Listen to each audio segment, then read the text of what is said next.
ఇక్కడ హలో అండి. హాయ్ అండి. హాయ్ అండి. ఈ సినిమాలో చూస్తే ఫిజికల్ ఛాలెంజ్ క్యారెక్టర్ లా కనిపిస్తుంది ట్రైలర్ లో, వినపడదు అని చెప్పేసి.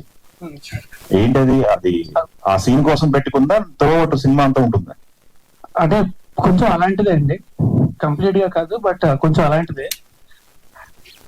అది చెప్పేయచ్చు కానీ చిన్న చిన్న సర్ప్రైజులు ఎందుకని చెప్పట్లేదు. అంతే, సినిమాలో కూడా పెద్ద ట్విస్ట్ ఏం కాదండి అది. ఓకే. సినిమా అంతా కూడా అంటే తర్వాత ఏదో రివీల్ అవ్వడం అలా ఉండదండి, మొత్తం అంతా కళ్ళ ముందు జరుగుతుంటుంది. నెక్స్ట్ టైం జరుగుతుంది టెన్షన్ ఉంటుంది అంతే. సో పెద్ద ట్విస్ట్ అదేం కాదు, బట్ కొంచెం అలాంటిదే. ఓకే. ఇక్కడ చూస్తుంటే చాలా క్యారెక్టర్స్ ఉన్నాయి, ఒక్కొక్కరితో ఒక్కొక్క టైమింగ్. ఎస్, అందరి టైమింగ్ మ్యాచ్ చేయడం, కామెడీ టైమింగ్ ఇది మ్యాచ్ చేయడానికి ఏ రకంగా మీరు యాక్ట్ చేయాల్సి వచ్చింది? లేదండి, అంటే అందరూ బేసిక్ గా పరిచయం ఉన్న వాళ్ళే చాలా వరకు, అండ్ ఇంతకు ముందు పనిచేసిన వాళ్ళే, అందరితో మంచి ర్యాప్ ఉంది నాకు. సో చేసేటప్పుడు ఇంకా ఈజీ అయిపోయిందండి. అండ్ వాళ్ళు కూడా the great actors. So and especially comedy scenes అవి చేస్తున్నప్పుడు ఒకవేళ ర్యాప్ కుదిరింది అంటే you start complimenting each other while acting. Okay. తెలియకుండానే ఒకరి వాళ్ళు ఇంకో వాళ్ళు బెటర్ అవుతుంది. ఓకే. ప్రొడ్యూసర్ అండి, ఇంతమంది ఆర్టిస్టులని ఒక సెట్ లో ఒక రోజు ఉంచాలంటే చాలా ఖర్చుతో కూడుకున్న పని. ఇంతమంది ఆర్టిస్టులతో ఎన్ని రోజులు కాంబినేషన్ చేశారు? మీకు ఎలాంటి బర్డెన్ అనిపించింది, లేకపోతే ఎలా జరిగింది షూటింగ్ కాంబినేషన్స్? షూటింగ్ చాలా స్మూత్ గా జరిగిందని చెప్పాలండి. ఎందుకంటే ఈ షూటింగ్ పార్ట్ అంతా వీళ్ళని ఒక తాటి మీద తీసుకురావడం అనేది మా గోవిందరాజు గారు చేసిన పని ఇది. సో ఫుల్ క్రెడిట్ అయిందే.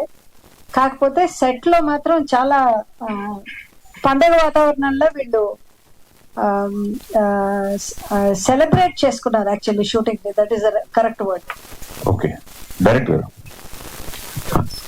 సురేష్ కొండేటి గారు యాక్ట్ చేశారని చెప్పారు, పోస్టర్ లో చూస్తే ఎక్కడా లేదు. ఎందుకు తొక్కేశారు ఆయన్ని పోస్టర్ లేకుండా? అది ఆడియన్స్ కి సర్ప్రైజ్ గా ఉంచుదామని ఉంచాను. రివీల్ అయిపోయింది కదా, అంటే అందరూ చూడరేమో కదా, మీకు ముందు చెప్పాడు.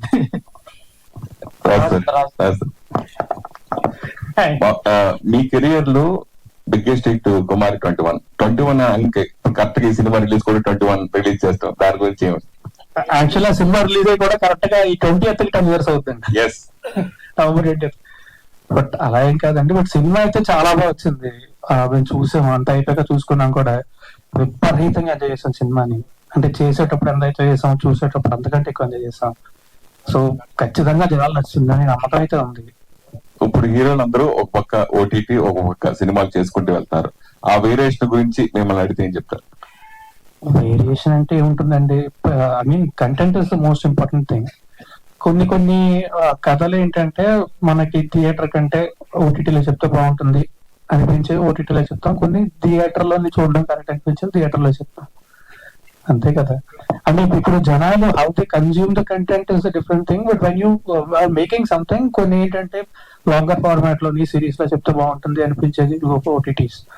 కొన్ని కథలు కూడా అవి ఓటీటీలు చెప్తానే బాగుంటుంది అనేది తెలుగు ఓటీటీస్. కొన్ని చాలా వరకు కూడా సినిమా అనేది ఎప్పుడు కూడా ఇట్స్ కలెక్టివ్ ఎక్స్పీరియన్స్ అండి. ఒక థియేటర్ లో కూర్చొని లైట్లన్నీ ఆగి ఒక 200 మందితో కలిసి ఒక పెద్ద స్క్రీన్ లోని మంచి సౌండ్ లో చూస్తే అదే సినిమా ఎక్స్పీరియన్స్ అయ్యేది.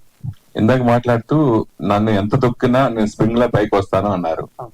సో అట్లా మీ కెరీర్ కి కంబ్యాక్ ఫిల్మ్ ఇది ఖచ్చితంగా అవుతుందని అది రియలీ హోప్స్ అండి. నాకైతే నమ్మకం ఉంది. నా నమ్మకాన్ని నిలబడతారో మనస్ఫూర్తి కోరుకుంటున్నాను. తొక్కాలనుకున్నారు అన్నారు, అసలు ఎవరు ఉంటాయన్నారండి? ఎవరు అనుకుంటున్నారు మీరు? తొక్కేవాడు ఎవరు ఇండస్ట్రీలో? ఇలా క్వశ్చన్ అడిగి ఇండస్ట్రీలో ఎవరు తొక్కరండి ఎప్పుడు కూడా. ఇండస్ట్రీ చాలా విశాల హృదయం. It has a place for everyone. Okay. Raj Tarun గారు సార్, యాక్చువల్లీ మీ కెరియర్ స్టార్టింగ్ లో చాలా ప్రామిసింగ్ కెరియర్, మీరు మంచి మంచి సక్సెస్ఫుల్ చేశారు అది. బట్ లాస్ట్ ఫ్యూ ఇయర్స్ లో ఎందుకు ఇలా బ్యాక్ టు బ్యాక్ ఫెయిల్యూర్స్ కంటే కూడా మీ సినిమాలు చాలా వరకు వచ్చి చాలా ఎప్పుడు వస్తున్నాయో ఎప్పుడు వెళ్తున్నాయో కూడా తెలియకుండా అన్నోటిస్డ్ గా వెళ్ళిపోతున్నాయి. ఒకటి ఏంటంటే 2 రీజన్స్ అండి. ఒకటి సినిమాలు అనుకున్నట్టు రాకపోవడం, జనాలకు అనుకున్నట్టు రీచ్ అవ్వకపోవడం, లేదా వాళ్ళకంత నచ్చకపోవడం ఒక రీజన్. మధ్యలో ఏంటంటే కోవిడ్ వల్ల 2 సినిమాలు థియేటర్లు కూడా ఎవరు రాలేదు, అప్పుడు థియేటర్కి వెళ్ళట్లేదు అప్పట్లో. సో కోవిడ్ ఓపెన్ చేయగానే వెంటనే వచ్చాం మేము. So that was one thing. But except for that సినిమాలు అనుకున్నట్టు కొన్నిసార్లు ఏంటంటే అనుకున్నట్టు రావు, కొన్నిసార్లు ఏంటంటే వీల్ గెట్ క్యారీడ్ అవే, ఆ సినిమా అయిపోయిన తర్వాత మనం రియలైజ్ అవుతాం. కొన్నిసార్లు ఏంటంటే జనాలకి సరిగ్గా రీచ్ చేయడం, కొన్నిసార్లు జనాలు నచ్చదు. Any which ways next time మళ్ళీ ఇంకో ప్రాజెక్ట్ చేసినప్పుడు కరెక్ట్ చేసుకోవాల్సిన బాధ్యత మాది. అంటే సినిమాలు సక్సెస్ ఫెయిల్యూర్ అవన్నీ ఓకే అంటారు, అందరికి ఒక్కొక్కసారి డౌన్ ఫేజ్ వస్తుంది. But major problem with me సినిమాలు ఏంటంటే అన్నోటిస్డ్ గా వెళ్తున్నాయి. అసలు ఆ సినిమాలు వచ్చినట్టు కూడా జనాలకు తెలియట్లేదు. అది ఎక్కడ ప్రాబ్లం ఉంది అనుకో. అది నాకు తెలియదండి. అది నాకు తెలిసి అదే చెప్పాను కదా, జనాలకు రీచ్ చేయలేకపోవడం వల్ల అనుకుంటా. సో ఇప్పుడు మీ మీడియా వాళ్ళందరూ సపోర్ట్ చేస్తే ఖచ్చితంగా ఈ సినిమా బాగా రీచ్ అవుతుందని మనస్ఫూర్తి కోరుకుంటున్నా. All the best. Thank you అండి, థ్యాంక్ యూ. మొన్నటి వరకు మనకి మెయిన్ సినిమా రిలీజ్ రోజే కొన్ని గంటల్లోనే పైరసీ వచ్చేసి ఇబ్బంది పడుతున్న చాలా మంది ఫీల్ అవుతారు. దానికి మీరు కూడా మీ సినిమాలు కూడా బలైపోయిన సినిమాలు కూడా చాలా ఉన్నాయి, ఇదివరకు కూడా మాట్లాడుకోవడం జరిగింది. సో అది రీసెంట్ గా నేను అరెస్ట్ అయిన ఐబామ్ గురించి మీరు ఏం చెప్తారు? అది పైరసీ అనేది ఇట్స్ లైక్ అది చాలా పెద్ద ఇట్స్ హ్యూజ్ డిసీజ్ అండి for cinema any day. But మనకి ఏదో ఫోన్ లోనో లేకపోతే కంప్యూటర్ లోనో ఏదో థియేటర్ లో రికార్డ్ చేసిన ప్రింట్ చూస్తే అసలు నేను ఇందాకే అన్నాను, సినిమా అనేది థియేటర్ లో కూర్చొని 200 మందితో కలిసి చూసే ఎక్స్పీరియన్స్ అండి. అది కాకుండా దానికి కంప్లీట్ ఆపోజిట్ అండి. You can't even enjoy anything about the cinema through piracy.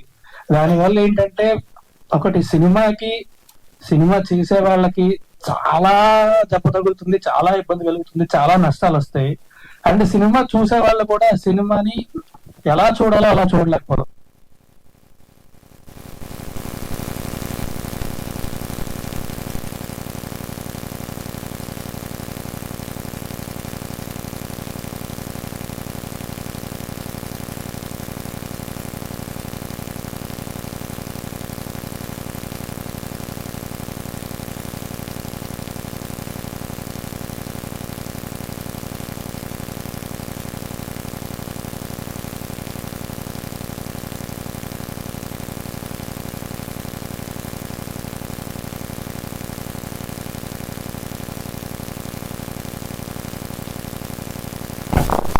రాకపోవచ్చు, లేకపోతే జనాలు రీచ్ అవ్వలేదని చెప్పి నా సినిమా ఆడడానికి ఆడకపోవడానికి ఎప్పుడు ఎవరు కారణం ఉంటారు?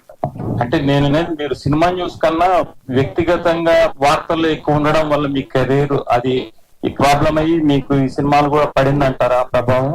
కాదండి, నాకు తెలిసేది అయితే కాదు. సినిమా బాగుంటే సినిమా చూస్తారండి ఎప్పుడైనా సరే. మరి ఎందుకంటే ఇంత ప్రామిసింగ్ స్టార్ట్ అయ్యి మరి ఈ మధ్య ఒక సినిమా చూస్ చేసుకోలేపారు కదా?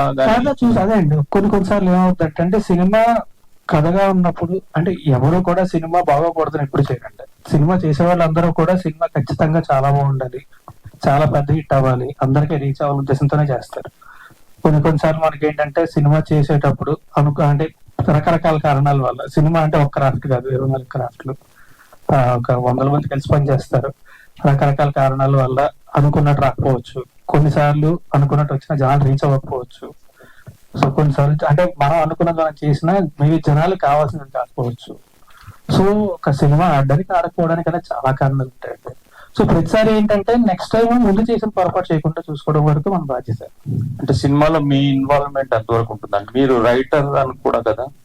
నేను రైటర్ అంటే ఐ రైట్ మై సెల్ఫ్ అండి. నాకు నేను రాసుకుని పక్కన పెట్టుకుంటాను తప్ప నేను అంటే ఒకసారి స్క్రిప్ట్ విని నాకు నచ్చింది నేను చేస్తాను అని చెప్పిన తర్వాత అంటే ఎస్పెషల్లీ కామెడీకి ఏంటంటే ఇంప్రూవైజేషన్స్ అనేవి ఇప్పుడు ఉంటాయండి. నా నుంచే కదా, అందరి దగ్గర నుంచి అందరి యాక్టర్స్ నుంచి కూడా కామెడీకి ఎప్పుడు ఆ టైమింగ్ ఇంప్రూవైజేషన్స్ అనేవి ఉంటాయండి. అది తప్ప స్క్రిప్ట్ లో అయితే నేను ఎక్కువ ఇన్వాల్వ్. ఒక్కసారి నా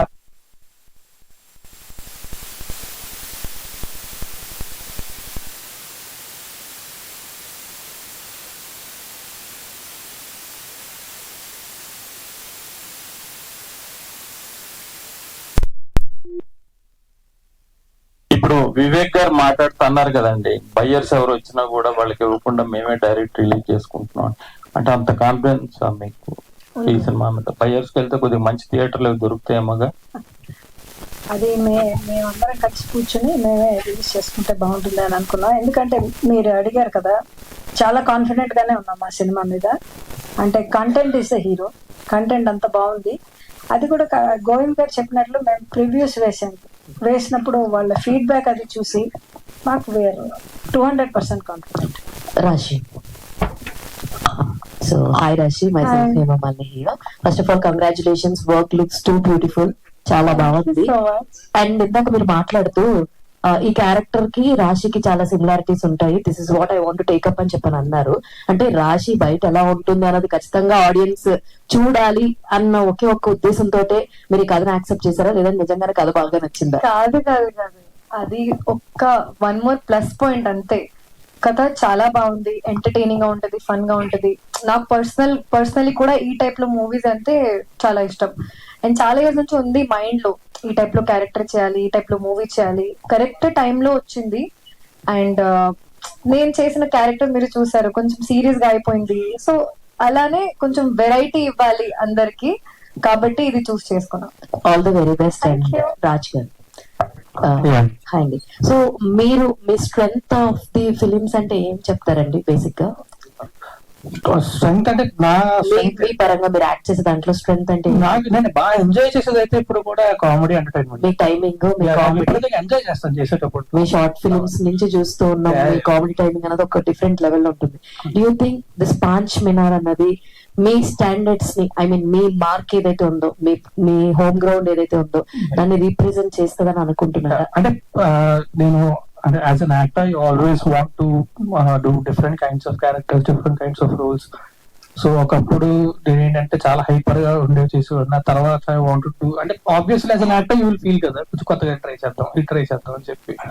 సో అలాగా ఇట్స్ బీన్ వైల్. నేను అంటే మరి అంత కామెడీ చేసి, బట్ ఒకప్పుడు చూసి అంటే డిఫరెన్స్ ఆల్సో ఏంటంటే ఇందులో నేను కామెడీ చేయడం కాదండి, నేను ఎంత నలిగిపోతుంటే అంత నవ్వు వస్తుంటుంది జనాలకి. బట్ అప్పుడు ఉన్నంత ఎంటర్టైన్మెంట్ ఇప్పుడు చూస్తారు మళ్ళీ సినిమా.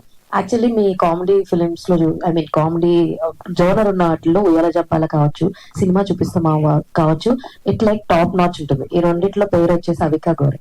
మరి తనతో ఎప్పుడు ఇంకొక cinema? I don't know, hopefully any times. నేను ఇప్పుడు చాలా సార్లు చెప్తాను కూడా, నాకు Avika is more of a guru to me. నాకు కెమెరా అంటే ఏంటో, కెమెరా ఫేవర్ అంటే ఏంటో తెలియనప్పుడు కూడా she used to teach me Uyyala Jampala అప్పుడు. సో లైట్ అలా తీసుకోవాలని నేను చెప్పి, and she a very good friend of my. So I'm looking forward to work with her again. All the very best. కుదిరితే అప్పుడు. All the very best. Thank you. Sir మీరు debut director కదండి? కాదండి, కాదు. వలయం అని ఒక సినిమా చేశాను. Okay, I don't know about that, so sorry for that. అయితే ఈ కథ రాసుకున్నప్పుడు చాలా మంది పెద్ద పెద్ద ఆర్టిస్టులు ఉన్నారు ఇందులో, ప్యాడింగ్ మొత్తం చాలా పెద్దగా ఉన్నారు. అయితే ఎవరినైనా సరే ఇంకొకరిని అనుకుని రీప్లేస్ చేయడం, మేబీ డేట్స్ కుదరక వాళ్ళు కావచ్చు, అలా ఏమన్నా జరిగిందా? లేదండి, మోస్ట్లీ ఇక్కడ ఎవరైతే అనుకున్నామో ముందు క్యారెక్టర్ పేరు కూడా వాళ్ళ పేర్లే రాసేసుకున్నాము. క్రెడిట్ గోస్ టు మా ప్రొడ్యూసర్ గోవింద్ గారు అండి, అందరినీ తీసుకొచ్చి ఇచ్చారు నాకు. ఓకే, గోవింద్ గారు పెద్ద ఎసెట్ అంటారు ఈ సినిమాకి. All the very best sir. Thank you. Sir మీరు ఇందాక వీళ్ళు వచ్చిన వాళ్ళందరూ మీ వల్లే వచ్చానని చెప్పని చాలా మంది చెప్తున్నారు. ఏంటంటే మీరు మీకేంటి సినిమాల మీద ఎంత ప్యాషన్? అంటే ఆడిటర్ అని చెప్తున్నారు కొంతమంది,